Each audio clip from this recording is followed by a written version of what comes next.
28岁的生日宴上，陆池当众把掉进泳池的姐姐抱回房间，所有人都以为我会忍气吞声。咽下这口气时，我砸了宴会现场，提出离婚。陆池转身看我，笑得混账，你想好了？在我这里没有回头的说法。我点头，知道。离开后的第3年，我去接医生男友下班，却撞见陆池抱着粉雕玉琢的小女孩，坐在男友对面咨询病情。四目相对的瞬间，他冷冷一笑，指着我对小女孩说：“不是要找你妈吗？她就是。亲爱的朋友，你好呀。此刻的你，是刚结束了一天忙碌的工作，正窝在沙发里放松，还是在某个安静的角落，想暂时逃离外界的喧嚣呢？无论你身处何方，此刻请试着放慢呼吸，欢迎来到心灵小书馆。这里没有厚重的典籍，没有复杂的理论，只有一本本藏着温柔与力量的小书，和一段专属于你的与心灵对话的时光。喜欢我的朋友，欢迎点击订阅分享。那我们故事开始。走廊上人来人往，诊室的门已被刚进去的病人关上。陆池迈着长腿停在我面前，那张棱角分明的脸和记忆中一样冷硬。裁剪得体的西服勾勒出她黄金比例的衣架身材，而她怀里的小女孩穿着高定公主裙，很是可爱。她搂着陆池的脖子，怯生生地打量着我。怎么，自己生的孩子都认不出来了？陆池薄唇微扬，笑意却不达眼底。也是，这么多年都不看一眼，怎么会认得出来？我一怔，苦涩感瞬间弥漫心头。当初为了能和他尽快离婚，我什么都没要，包括还在襁褓里的孩子。所有人都说我心肠狠毒，就连我的父母也这样觉得。我第一次提离婚那天，我妈特意把我叫回了家。你都离婚了，为什么不把孩子也带走？那是你亲生的，你怎么能狠得下心？见我低头不语，她急了。你这一离婚，你姐过不了多久就要嫁给陆池，这不是让你姐给你女儿当后妈吗？我攥紧冰凉的手指，原来在她心里，这场婚姻自始至终都属于乔安然，而我不过是个临时占位的陌生人。可乔安然不是我的亲姐，命运捉弄人，我和她一出生就被报错，被接回家后，和陆池联姻的人就成了我。乔安然被迫和陆池分开，一气之下远走他国，没再和家里联系。不知道他们是怎么劝的陆池，他最后答应娶我。结婚2年，我们相敬如宾，还算和谐。但所有人都知道，陆池一直在找乔安然。收到乔安然的消息那天，是我的预产期。半夜我肚子痛醒，下意识去找陆池，却发现他在阳台打电话。他温声细语地哄着电话那端的人：我亲自去接你，放心，没人敢说你。好，我现在就出发。转身的一刹那，他和我四目相对。我平静地开口，肚子有点不舒服，你先送我去医院吧。他只短促地顿了读，继续往外走。我让司机送你。快要走到门口时，我再次叫住了他。陆池看我的眼神并没有多暖，还有事。腹部传来的紧缩感让我的声音有些发颤。陆池，我说，如果你今天出了这个门，我们就完了。陆池的面色瞬间沉了下来。你又在闹什么？沈清玄，我不过是去接他回来。你在紧张什么？顿了读，他补充一句，别忘了，这门婚事本来就是你抢了他的，犹如被人兜头一盆冰水。2年婚姻，不说陆池有多爱我，但他从不亏待我，一度让我以为他放下了乔安然，要跟我好好过日子。可如今才发现，这一切不过都是假象罢了。腹部又一次收紧，我不得不弯腰喘了口气。陆池的手机传出乔安然冷漠的声音：既然他不欢迎我，我现在就买机票回去。陆迟面色一紧，转头疾步往外走，别任性。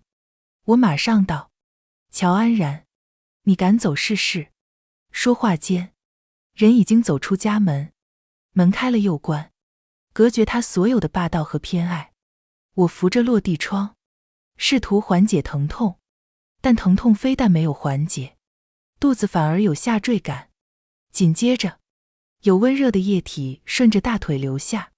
我慌张地拨通陆迟的电话，刚开口，就听到陆迟阴冷地说道：你到底要闹到什么时候？我颤抖着声音说：我流血了。孩子，够了。他厉声打断，讥讽道：我以为你跟他们不一样，没想到你也用这种不入流的手段。有什么事？等我回来再说。说完，他挂断了电话，果断又决绝。其实结婚前，养父母就对我说过，如果不想嫁，咱就不嫁，大不了爸妈养你一辈子。那时我以为，只要家族有利益捆绑，陆迟也不会把事情做到那么绝。后来我才知道，你不能要求一个根本就莫想认真爱你的人把你放心上。离婚的念头就是那个时候出现的。那天是救护车来接的我，躺在手术台上命悬一线的时候，我想起了很多事。想起刚结婚时，我和陆迟也有过一段甜蜜的日子。他会带我去看凌晨的海，会在微醺时和我接吻，在领证后的每一个黄昏深夜，带着我做尽夫妻之事。朋友艳羡地说，你老公真的是太宠你了。可这样的日子只持续了半年。发现端倪那天，我听到他和兄弟在聊天，兄弟问他，你这样高调秀恩爱，是想逼安然回来吧？不过看来没施魔效果啊。陆迟倚着栏杆，唇边挂着似有若无的嘲弄，那就继续看他能忍到什么时候。不过你那老婆各方面条件都挺好的，真不动心啊。陆迟抿了一口酒，轻蔑地笑了一声，逢场作戏而已，不至于动心。他眼底的无所谓，在往后的每一天都惊痛着我。我试过和他冷战，他那么敏感的一个人，总能第一时间察觉出我的不对劲，低声下气来哄我。哄着哄着，我也开始哄自己。他放不下乔安然，只是不甘心。如果可以，他能假装对我好一辈子，我也能陪他演下去。那时的我不知道，时间从来不是解药，重逢才是。那一场手术进行到最后，医护人员的脚步突然匆忙起来，意识逐渐模糊时，我又想起那件事。我跟陆迟的婚事确定下来后，乔安然闹过绝食，最后低血糖晕了过去。那个雨夜，陆迟抱着她冲进急诊室，白衬衣都淋透了，却浑然不觉，只顾着攥紧她的手，一遍遍喊安然。我拿着缴费单跟在后头，看着她颤抖着从口袋里摸出水果糖，小心拨开糖纸，塞进她苍白的唇间。当时我就站在输液架旁，看着她俯身时露出的一截后颈，汗水和雨水交织着滑落。那天她也胃痛得直冒冷汗，却因为乔安然这边离不开人，硬是咬着牙在急诊室守了整整一夜。而我羊水栓塞，命悬一线，她连电话都打不通。喜欢归喜欢，但太卑微了，我就不要了。大概是上天怜悯，最终我还是惊险活了下来。从 ICU 出来已经是5天之后，还没见到陆迟，就从管床护士口中听到他的消息。原来我躺在手术台上九死一生时，他在替乔安然接风洗尘，还为他准备了一场烟花盛宴。漫天璀璨的烟花下，两人相视一笑，深情又克制。在这段婚姻里，我原谅了很多不该原谅的事，以为这样就能换来幸福。后来才发现，他早就预设了我们的结局，不管我怎么做都不可能幸福。所以出院第一件事，我跟他提了离婚。他沉默许久，别胡思乱想，你好好调理身体。他以为我是被产后激素影响，才会做出这样的决定。直到3个月后，我在生日宴上再次提出离婚。他正抱着浑身湿透的乔安然往房间走，听了我的话，他回头看我，笑得混账。你想好了？在我这里没有回头的说法。我平静地点头，好。阿池，小玉圆。乔安然的声音拉回我的思绪。她化着精致的妆，踩着高跟鞋停在陆池的身边。医生怎么说？手术安排在下个月。乔安然松了口气，笑道，你都不知道这位秦医生有多难约，这下我们小玉圆就有。他突然一读，像是才发现我，惊讶地出声，沈清玄。不等我开口，他又说，你是知道玉圆生病才回来的吗？也是，你好歹是玉圆的生母。话落，就听陆池冷声道，生母，他也配？我怔住，下意识看向他怀里的孩子，却发现他的眼里藏着我不敢面对的失落和哀伤。那一瞬间，胸腔犹如被揉进一把碎玻璃渣，密密麻麻的疼痛瞬间蔓延至四肢。其实陆池一开始答应让我带走孩子，可是他反悔了。我质问他为什么要反悔。男人慵懒地坐在沙发上，长腿随意抻着，安然怕身材走样，不想生孩子。我愤怒不已，那是我的孩子，也是我的孩子，你放心，安然会把他当亲生的。我不同意，他就用各种手段来逼迫我，不管他怎么说，我都不肯松口。最后他目光冷冽地看着我，沈清玄，别忘了你养父母一家的工作是怎么来的。那一刻，我忽然明白，自己根本没有和他抗衡的能力。僵持时，乔安然扯了扯陆池的衣角，试图打圆场，要不我们一起吃个饭吧，正好叙叙旧。阿池你说是吧？陆池扫我一眼，眼神薄凉，我没有跟前妻叙旧的爱好。转身大步离开。乔安然追了2步，又倒回来，你这次回来不是跟我抢小玉圆的吧？不是，我是回来结婚的。他短促地啊了一声，你要结婚了？也难怪他震惊。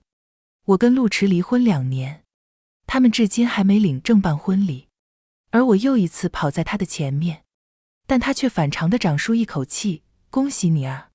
日子定了吗？下个月初8。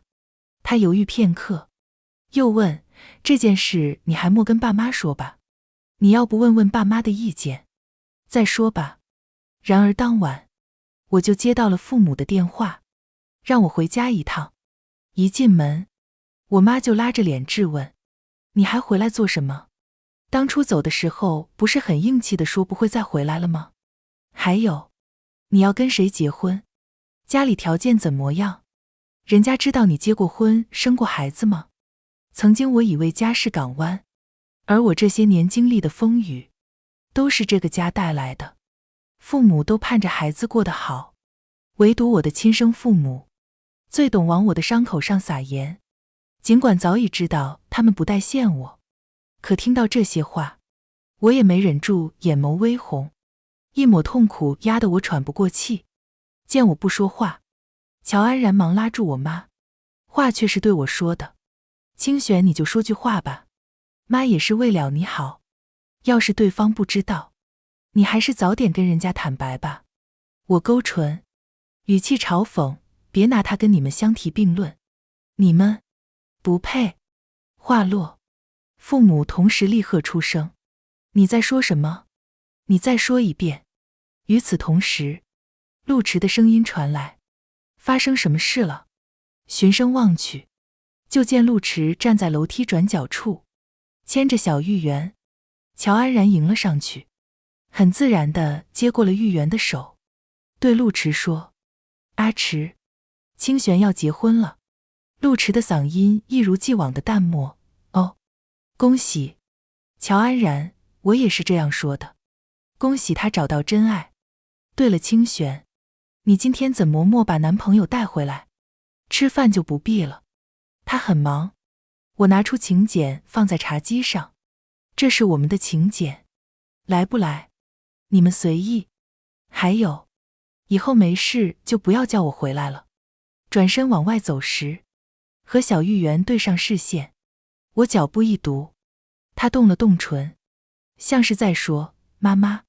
我攥紧手，内心在经历了数十秒的挣扎后，面无表情地挪开视线，大步离开。在社区门口等秦旭白时，一辆车缓缓停在我面前，车窗摇下，露出陆池那张线条冷峻的脸。上车，我礼貌拒绝，不用了，谢谢。我男朋友来接我了。他很轻地笑了声。沈清玄，你没去了解一下吗？我不解，了解什么？重婚犯法，我们已经离婚了。是吗？他修长的手指有一搭没一搭地敲着方向盘，懒散开口，要是我还没签字呢。我几乎不相信自己的耳朵。你说什么？他答非所问。上车。我没动，试图心平气和地跟他交谈。为什么不签字？陆池一只手搭在车窗上，模样慵懒又无赖。想知道？那就上车。都说这世上有些人的爱只有3分，偏偏装出7分让你沉沦。陆池就是这样的人，明明已经离婚，却还要摆出一副受害者的模样。陆池，我目光定定地看着他，你不会是放不下我吧？话落，他深邃的黑眸一闪而过惊愕，很快消失，取而代之的是讥讽。你配吗？哦，那你为什么还不跟乔安然结婚呢？他似笑非笑，看我的眼神并没有多暖。不装了。我一怔。什么？前段时间到处打听我和乔安然什么时候领证，难道不是想跟我复合？我没否认，前段时间我确实在打听他和乔安然的事，但并不是他口中说的那样。我不是想复合，而是要回来争夺孩子的抚养权。因为在不久之前，我收到一封匿名邮件，邮件里是乔安然和我生母的对话录音。乔安然说：妈，沈清玄都要2婚了，阿池怎么还不娶我？你说他是不是不爱我了？生母说他不爱你还能爱谁？你呀，就知道胡思乱想。乔安然这3年，他的心思都在孩子身上，根本没怎么陪我。你傻啊，不知道用点手段吗？实在不行，就给他生个儿子，他就不会再看那丫头一眼了。可是我说过不想生孩子，那不是为了防止陆池和清玄藕断丝连才说的谎吗？你就听我的，趁早给他生个儿子，母凭子贵。乔安然被说动了，感慨道：还是妈妈对我好，当年我都以为沈清玄回来，你们就会偏心他了。别乱想，亲生的和亲自养大的还是有区别的。录音到这里就结束了。那个夜里，我睁眼到天亮，终于做决定，我要把孩子抢回来。回来之前，我已经规划好了所有的一切，唯独没想到，陆池没有签离婚协议书。你还有1分钟的时间考虑。陆池打断我的思绪，我脸眸看他，你到底要做什么？他依然不正面回答。玉媛想去游乐园，明天我没空，你带他去。拒绝的话到了嘴边，却怎么都说不出口。陆池那双狐狸眼推毒，什么都瞒不了他。明天早上9点，别让他失望。第2天，我到游乐园门口时，陆池和玉媛已经来了。他很熟稔地把玉媛塞到我手里，看了眼时间，下午5点，我来接他。说完就走，脚步匆忙。我抱着玉媛往里面走。你想玩什么专案呀？他的眼睛又大又黑，只是藏了几分小心翼翼。想玩碰碰车，但是爸爸不让玩。孩童脆生生的声音传来，我的心软成一片。缓声解释，你还小，碰碰车容易受伤，我们去玩别的专案好不好？好。然而，还没走2步就被人拦下，是乔安然。他提着蛋糕，笑眯眯地靠近。阿池让我买了玉圆喜欢吃的蛋糕，你们带上吧。本来不想接，但看到玉圆欣喜的眼神，我还是接了过来。乔安然笑得更灿烂了。那你们玩得开心？后来的每一天，只要回想起这一幕，我就恨不得撕了乔安然那张脸。他明知玉圆对芒果过敏，却送来有芒果的蛋糕。抢救室门口，陆池和乔安然匆匆赶来。乔安然愤怒地指责我：你怎么能给他买芒果蛋糕？你不知道他芒果过敏吗？即便早已知道乔安然心术不正，但我没想到他竟然厚着脸皮倒打一耙。更没想到的是，陆池听信了他的话，他白皙的脸上泛起层层寒意。是你给他吃的？不是我。我抿紧唇，蛋糕是乔安然送来的。他说是你。沈清玄。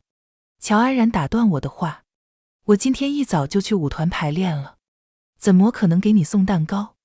说着，他就红了眼眶。这些年都是我在照顾玉圆，怎么可能不知道他对芒果过敏？就算你是为了从我身边抢走玉圆，也不能拿玉圆的健康开玩笑啊！我想说点什么，却又什么都说不出口。作为母亲，我连孩子芒果过敏也不知道，否则也不会眼睁睁地看着他把芒果吃下去。我试图解释，刚要开口，就看到陆池那张冰冷的没有一丝温度的脸上，毫不掩饰厌恶。曾经他再不喜欢我，也从不对我表达厌烦的情绪，这是第一次。心底深处猛地被刺了一下，密密麻麻的疼痛揉不散，也无法消失。解释的话到了嘴边，在喉间打了个拽，重新咽了回去。说什么？怎么说？说蛋糕是乔安然送来的，还是说我对玉圆的过敏史一无所知？无论怎么说，我都有无法逃脱的责任。僵持时，我的生父生母来了。他们问都莫问，劈头盖脸就是一顿骂。我就知道你这次回来不安好心，虎毒还不食子，你居然这样对你亲生的孩子，你还是人吗？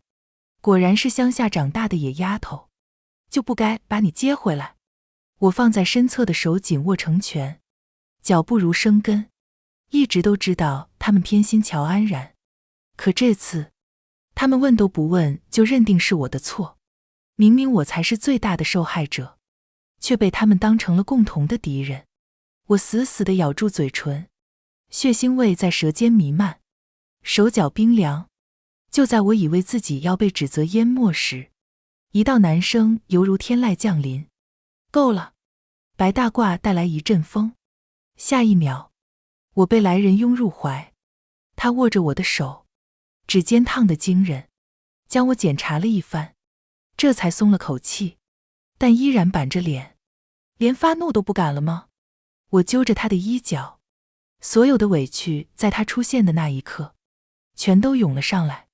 玉圆在抢救，我声音哽咽，几乎说不出完整句子。他吃了乔安然给他的蛋糕，我知道。他的声音沉稳的不带一丝迟疑。我看到监控了，一句话让在场的人面色各异，其中恕乔安然的脸色最差，但他很快淡定下来，挤出一抹得体的笑。秦医生，你跟我们家清玄认识啊？那真是太好了。我并不觉得好。秦旭白毫不留情地打断他的话，你要是把他当家人，就不会去害他的孩子，还栽赃给他。那双总是冷静甚至有些淡漠的眼睛，此刻却沉得像深夜的海。秦医生，这是我们的家事。我的生父终于开口，语气带着对待外人时礼貌的疏离。现在不是了。秦旭白打断了他，他的声音不高，却带着不容置疑的权威。既然你们都不待见他，我们的婚礼你们就别来了。什么？婚礼？你们要结婚？所以你就是他要嫁的那个男人？所有人都震惊地看向我们，就连方才一直保持沉默的陆池，也少见地挑了挑眉。最惊讶的莫过于乔安然。怎么可能？你和他怎么可能会结婚？你知道他结过婚，生过孩子吗？想来是他们都没打开我的请柬，否则也不会才知道我的结婚对象是秦旭白。怎么，结过婚、生过孩子的女性就没有人权了吗？秦旭白看乔安然的眼神并没有多暖。乔安然，我不是这个意思。秦旭白再次打断他的话，话语犀利，作为女性，你对女性的恶意怎么这么大？也是，要不是心肠狠毒，也不会对一个孩子下手。秦医生，陆池毫无预兆地开口，请注意你的言辞。秦旭白勾了勾唇，话却是对乔安然说的。有这个时间去谋害小孩，怎么没时间去查一下你未婚夫的婚姻状况？乔安然皱眉，你什么意思？秦旭白恶趣味地笑了，意思就是，你的未婚夫还是已婚状态。话落，周围突然陷入死一般的沉寂中，这样的死寂不知道持续了多久。突然，急救室的门打开了，我和秦旭白第一时间冲了上去，陆池也要上前，却被乔安然拉住。陆池，你不解释一下吗？回家再跟你解释。他甩开乔安然的手，大步追进了电梯。电梯门关上的瞬间，我看到了乔安然的脸，因为嫉妒和愤怒而变得扭曲。那天，陆池刚进病房就被追来的乔安然叫走了。后来发生了什么，没人知道。那个夜里，陆池又来了，玉媛的情况已经稳定，正睡得香甜。高大的男人站定在我面前，居高临下的审视我，你就这么喜欢他？没头没尾的一句话，我却听懂了。其实陆池很早之前就见过秦旭白，在我们的婚礼上，敬酒到同学那一桌时，整桌的同学都站起来敬酒，唯独秦旭白没动，甚至他都不看我，一杯接一杯的喝。陆池那么敏锐的一个人，又怎么会发现不了异常？但他什么都没说，也不表现出来，却又通过一些小细节让我知道他介意。最后是我先受不了，主动坦白。依然记得陆池在知道我和秦旭白是学习上的好搭档之后，唇边那抹似有若无的玩味。你喜欢他？被戳中心思，我也不恼怒，大大方方地承认。高中时，喜欢秦旭白的人很多，包括我。他常年稳居年级前20，长得高挑白净，身上总有一种莫名的平和与定力。秦旭白对自己有着清醒的认知，也有着超乎同龄人的成熟。他似乎早早地找到了生活的节奏和努力的方向，孤独温和地前进。跟他当同桌的1年里，我从他身上受益很多，一直影响着我，直到现在，就那么喜欢他。那跟当初喜欢我比呢？陆池的声音拉回我的思绪，他薄唇紧抿，深邃的黑眸紧紧盯着我，迎上他的视线。我很轻地笑了一声，跟他比，你配吗？男人的表情一下子分崩离析。你说什么？也难怪他那么震惊。这些年，我在他面前扮演着乖乖女的角色，从来不会忤逆他，更不会用这样的语气对他说话。因为太过在乎，所以小心翼翼，总以为顺着他就能换来他的心。后来才发现，你不能要求一个根本就莫想爱你的人给你一个交代。陆池，我说，离婚协议书要重拟，我要玉媛。不可能。陆池想也莫想就拒绝，我是来通知你，不是跟你商量的。经过这件事，我更不能把玉媛留在他们身边。乔安然目前还不是玉媛的后妈，就敢故意伤害玉媛。那如果他们结了婚，住在了一起，我不敢想象等待玉媛的将会是什么。所以，无论付出什么代价，我都要争夺玉媛的抚养权。意识到我不是在跟他开玩笑，陆池的面色瞬间阴沉下来。你要让我的女儿把别人当爹？这天底下哪有那么好的事？我皱眉，玉媛也是我的女儿，况且旭白是儿科专家，能更好的照顾。你做梦！陆池一字一读，阴冷了声音，既然如此，那就别离了。你说什么？我几乎要怀疑自己的听力出了问题。他冷冷一笑，不是舍不得孩子吗？那就给孩子一个完整的家，不离了。你疯了吗？我气得浑身发颤，不敢相信他会说出这种话。他深深地看了我一眼。明天下午我来接你们回家。陆池，你到底想干什么？他对我的话置若罔闻，查看了一下玉媛的状态，转身大步离开。我坚信陆池是为了给我添堵，才会对我说这种话。毕竟乔安然才是他真正想娶的人。可直到乔安然气势汹汹找到医院来质问我，我才知道，陆池说的根本不是气话。沈清玄，你到底对陆池说了什么？他才会跟我取消婚约？我皱眉，你们取消婚约跟我有什么关系？乔安然甩给我当初的离婚协议书，他没签字，你不知道吗？你别跟我说你不知情。我瞥了一眼，上面确实只有我的签名。这些天，我已经接受自己和陆池默离婚的事实，所以此刻心情还算平静。我确实不知情。当初陆池说他会尽快办理，我信了，只因为那个时候，他满眼只有乔安然。至于魏石魔2年过去他还没签字，我也不理解。我淡淡抬眸，如果可以，请你让他尽快签字。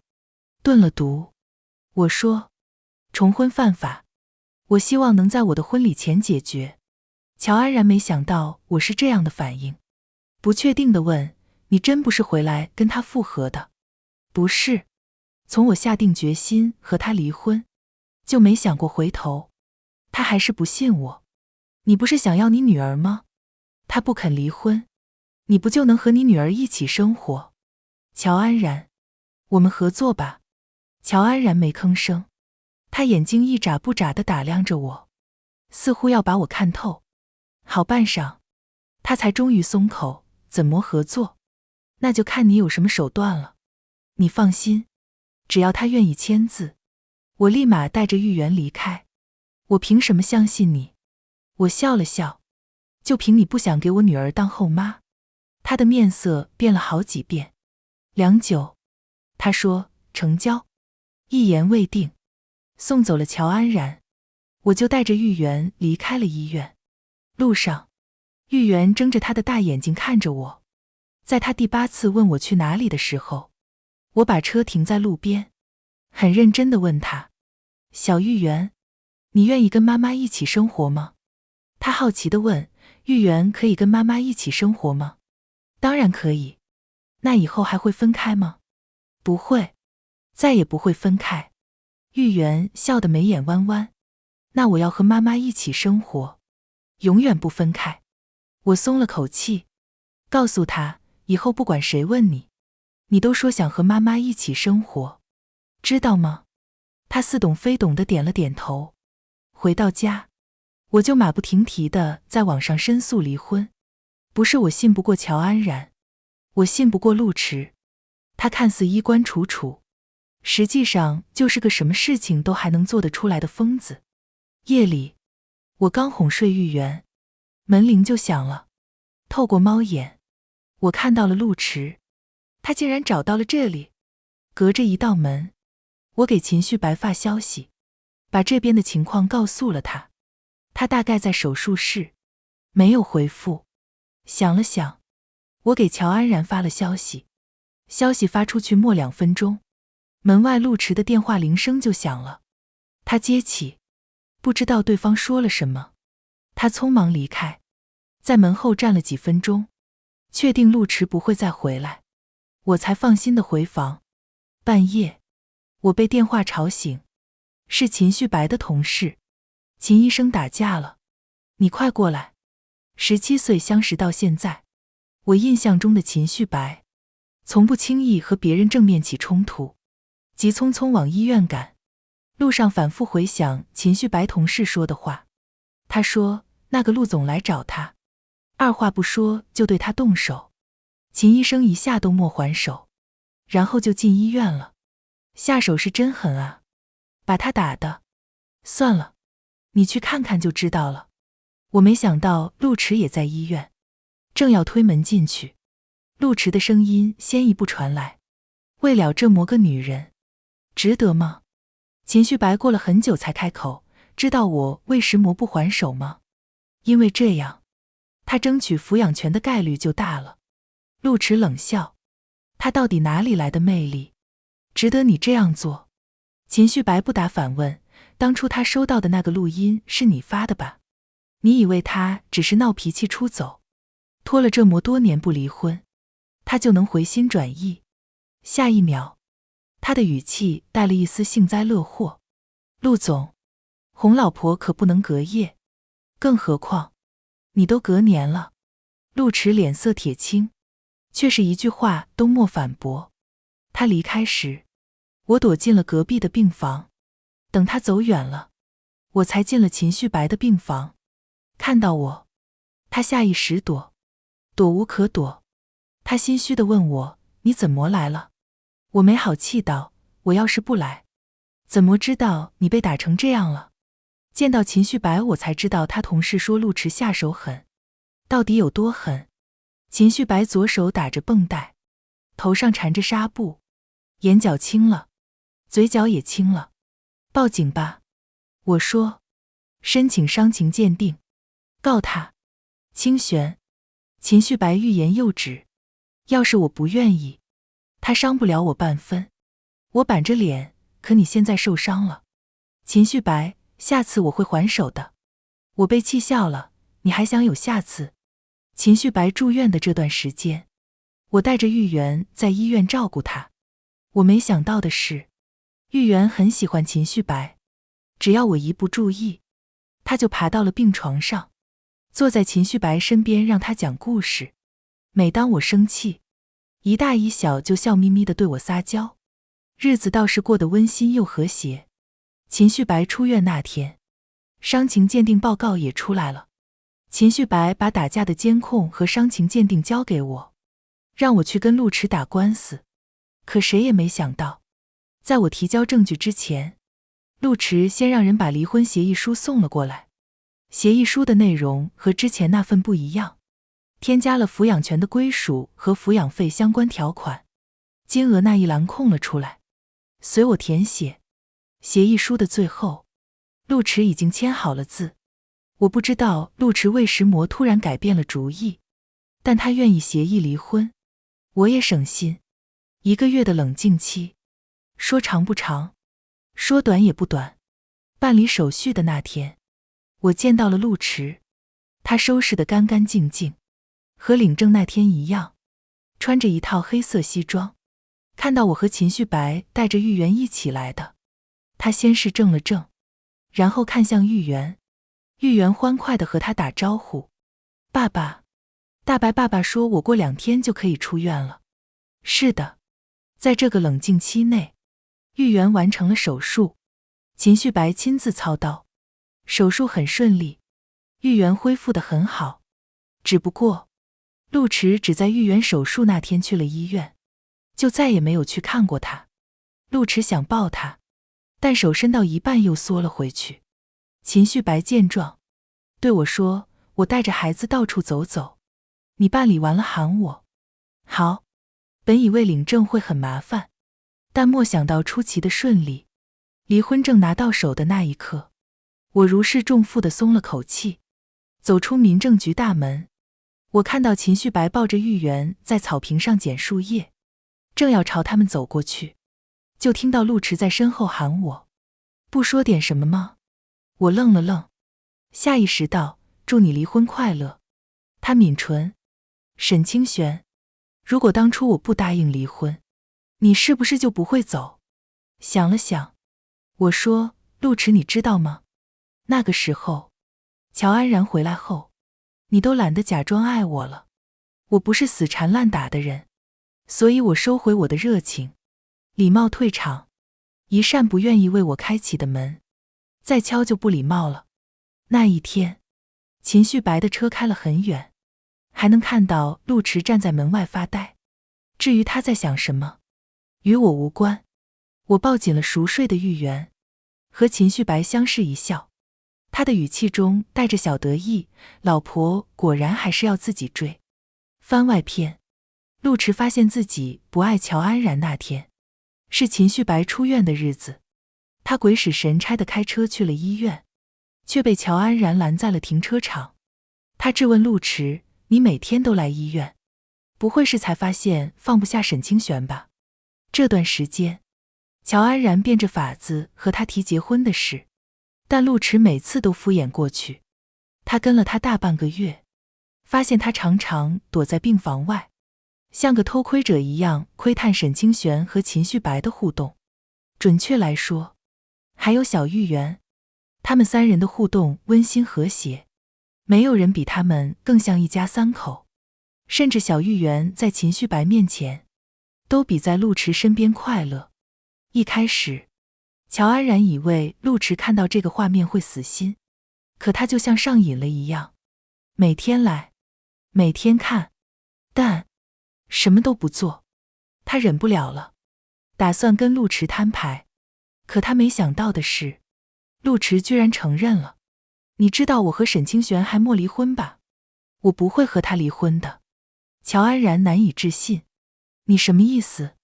要和我分手？是。凭什么？你跟我分手，那我这些年待在你身边又算什么？良久，他说，是我对不起你。见陆池态度坚决，他放软了语气，没关系的，感情还可以再培养。你和沈清玄把婚离了，他不是要孩子吗？把孩子也给他，我们再生一个。他不留情面地打断他的话，我的意思是，我不可能娶你。乔安然愣在原地，为什么？陆池讥笑，你真以为你的那些手段我看不出来？平时在家对我女儿不好就算了，还给她喂芒果。乔安然，你要是再纠缠，我可以去告你故意杀人。一顶帽子扣下来，乔安然绝望了。所以你一直都知道是我做的，为什么不拆穿我？这不是你过问的事。对面，秦旭白和沈清玄已经上了车，陆池甚至连打招呼的机会都没有。他转身上车，却被乔安然拦住去路。陆池，你就是个孬种，以前是，现在也是。以前但凡你跟家里反抗一下，跟你结婚的就会是我。可是你没有。2年前，但凡你敢正视自己的心，也不至于跟沈清玄错过。裁剪得体的西服勾勒出他黄金比例的衣架身材。那天，陆池喝了一夜的酒，酒醒后，他决定放手了。秦旭白和沈清玄的婚礼后，他们一家3口就搬离了这座城。